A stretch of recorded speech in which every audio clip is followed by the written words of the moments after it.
Yeah, whatever. I'm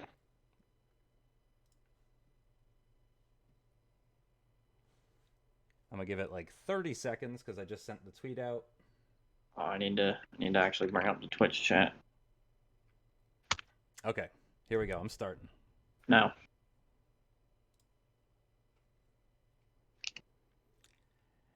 Hello, everyone, and welcome back to NASCAR Heat 5. My name is Justin, the community manager over at Motorsport Games and 704 Games, working on NASCAR Heat, and I am joined once again by Bobby Carter.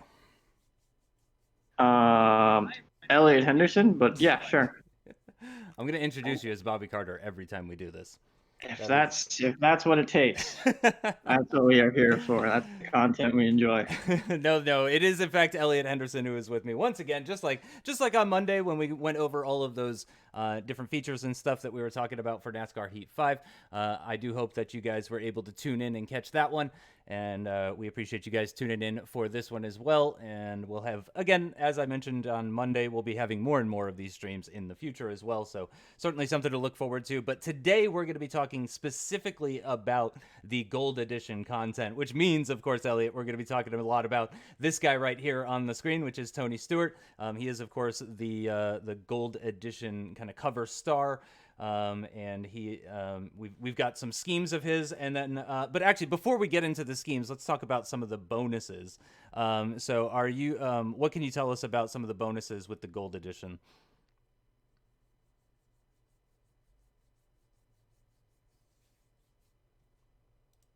Hello. So when we talk about releasing Gold Edition, part of the bonuses there are the point for $1 million that you get for career mode, um, which is kind of a spoof off of number 14.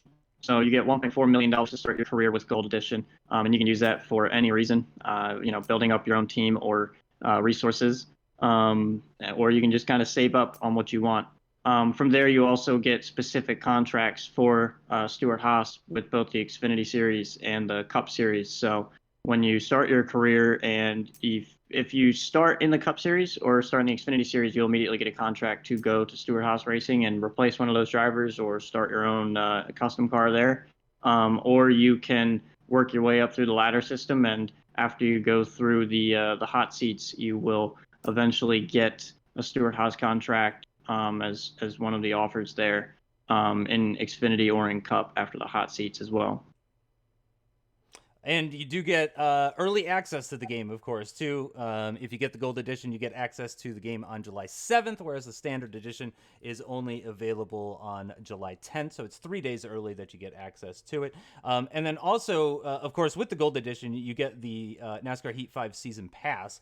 And despite this being the last of the generation of Heat games, we are still, of course, going to be releasing more content, patches, hot fixes, all of that kind of stuff. Is there any sort of information you could give us about the DLCs that we could expect? Unfortunately, not. I'd like to just come out and tell you, hey, we're going to add like all the Home Depot schemes and stuff, but all of that is quite hidden away. Nothing's exactly finalized or finished. But we obviously would love to start adding more of that stuff as we can. But for right now, there's no confirmation that I can currently give on what will or will not reach the game. But of course, we will let you know. We'll let all of you guys know when we have any sort of information to provide whatsoever about upcoming and future DLCs. But for the first game we want to talk about, it is the 2011 Sonoma scheme. This is one that we've kind of already shown off to the community once prior, so this isn't a reveal or anything like that. But still, a pretty significant and important scheme. One of only three that are available, obviously, from Tony Stewart. So what does this scheme mean for you? Well, I mean, it was his, to me, it was, all right, you named it wrong because it's the 2011 championship scheme. That's what's confusing me as I'm trying to put words out. The 2011 championship scheme, not Sonoma. So that was the year that him and Carl Edwards had that insane battle in the playoffs or the chase, the playoffs, whatever you want to call it. where basically Tony went into those last 10 races. He literally said himself, like, we're not a contender. We don't deserve to be here. We're just using up a spot. Give it to someone else. We're not going to win this thing. And I don't exactly remember which races he won, but he ended up winning half of those final 10 races. And going into Homestead, I don't remember who was leading, but I know that there was a lot of words said back and forth between him and Carl. And just the fact that he came out on top after, he had issues in that race that they needed to work through with I believe he made contact early on and had some front end damage that needed to be fixed, and it just came down to him straight up beating Carl and tying in points, and he only won based off the fact that he had won 5 of the last 10 races, had the most wins that year. So to me, that's probably one of the most special schemes. Not to mention, it just looks freaking cool, man. Like just the flow of it is quite interesting and a little bit different than what you'd expect. It almost feels like it's trying to go backwards when it's really going forwards. So yeah. So that is the first scheme. Let's go ahead and bring up the second one, which is the lovely blue and yellow one. Tell us a little bit about this one. So the blue and yellow one is your Sonoma scheme. That was the one that I'm sure Denny Hamlin remembers pretty fondly because it hit him in the door in turn 11 to end up winning the race. And that was Tony's last win. So that is definitely a special scheme to a lot of Tony Stewart fans, and I'm sure to Smoke himself, because that was the car that he ended up taking to victory lane the last time in his career. And just the fact that he was able to get that win after missing multiple races in those previous years and stuff. And I think that's Code 3's only win in the Cup Series. Maybe don't quote me on that, but Code 3 hasn't gone to victory lane a lot of times as a primary sponsor. So that was also a very cool, memorable moment, and it put him in the playoffs for his last year in Cup. So that was just a really cool send off, and a really, scheme wise, it was one of the more simple ones, but at the end of the day, for him to win at Sonoma like that, a track that he grew up really well at through the sport, between that and Watkins Glen, coming from kind of IndyCar F1 background, road courses and stuff. It was nice to see him win that race, and ultimately gave Denny Hamlin a huge shot at the end and a really nice finish to finish it off. And that's another one that we've kind of shown off as well too. But the final one, actually, the retirement scheme, I'm not sure that this has really been shown off all that much. So it may have been shown off like in some pictures or something, but this is certainly the first kind of moving video that we're seeing of this one. But I think the significance of this one is a little bit more important. But still, go ahead and talk us through this one as well.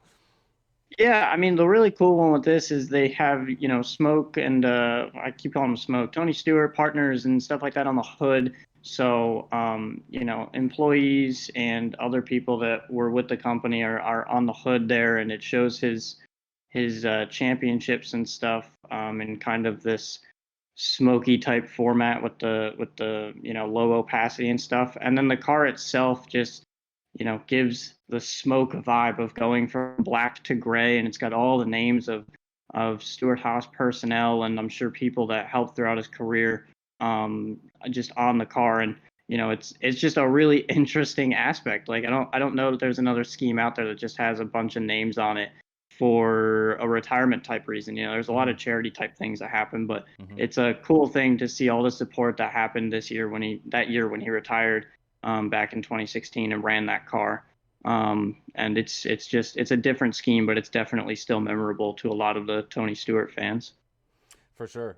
Probably my favorite of the three, to be honest. Because yeah, it is sort of simple yet unique and different. It's big fan of that one, no doubt about it. And then of course we've got Tony Stewart as a spotter as well for this year. Is that right? Oh yes, and we all know Tony as one of the most charismatic type people out there, especially behind the camera, away from the scenes and stuff. So to have him as your spotter is a pretty cool kind of, note on the back end, to just have him in your ear and spotting you from the spotter stand. It was pretty fun to record the session and get all of his notes down and everything. And I know that he was excited to be a part of it. So it's definitely a cool aspect and a fun way to put drivers into the game because it's something that they go through their career and are never really a part of. They always just hear that sound in their headset, but they don't ever see it from that point of view. So it's cool to have him in there from that point of view and allow the user to kind of hear him spot you through the field and get you up through there nice and clean. Has definitely a different perspective than what I'm sure he's used to. And with Jeff Gordon available to everybody as a spotter in NASCAR Heat 5, that brings the number of spotters up to 3, at least, at launch. So yeah, a good variety of spotters for people to choose from. And then also we have a little bit of footage for you guys of with the audio, with the actual Tony Stewart audio as a spotter. It's not super long. It's just maybe half a minute long or so. So let's go ahead and pull that up.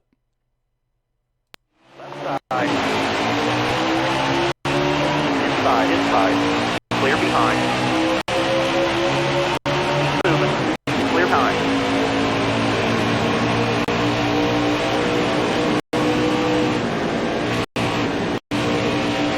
Still there.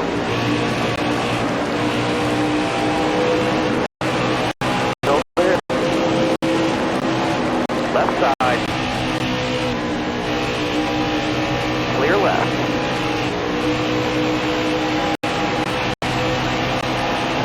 Right side.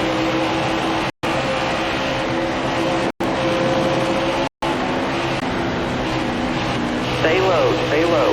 Look ahead for me. Clear outside.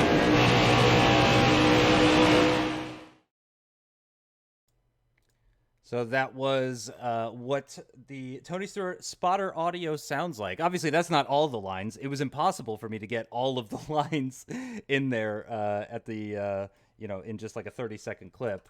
But that is just a little taster, essentially, of what we can expect from that audio. So for those of you that are pre-ordering NASCAR Heat 5 Gold Edition, or if you're picking up NASCAR Heat 5 Gold Edition on PS4 digital on the day it comes out, because just in case if you guys missed it, on our social media, we will not have, unfortunately, pre-order for PS4, but we want to make sure that you guys can still get that pre-order content that you get, the Sunoco schemes and all that kind of stuff. So be sure to check out our social media. There's a link there that'll take you to where you can put in your email, so that if you're getting NASCAR Heat 5 digitally through the PlayStation Store on July 7th with the Gold Edition, you can ensure that you get your pre-order content as well too. And that's if you're getting standard edition as well. So no matter which edition you're getting, actually, you want to do that so that you can make sure you get that pre-order content.